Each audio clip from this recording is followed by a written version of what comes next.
У него нет обеих кистей рук, но это не мешает ему рисовать. Мустафа Муртазаев – талантливый художник, которым движет желание создавать прекрасное. В Крымско-татарской библиотеке имени Исмаила Гаспринского открылась его выставка «Дюнья». Экспозиция знакомит зрителей с новыми работами автора. Я люблю писать то, что я вижу. Я не обязательно, это как бы вот живопись такая вещь, это не математика. Вот то, что сердце подсказывает, то и творишь. Даже дуванчик можно написать очень красивый.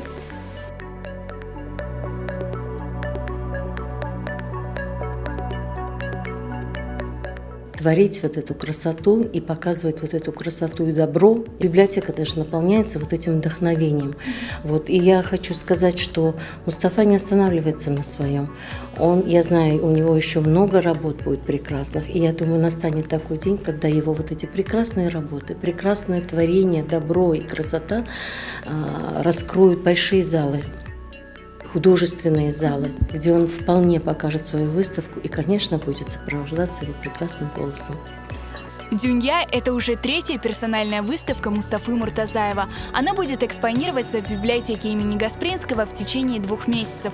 Из-за ограничений, связанных с коронавирусом, торжественное открытие выставки не состоялось. Но каждый желающий может посетить библиотеку и насладиться работами талантливого художника.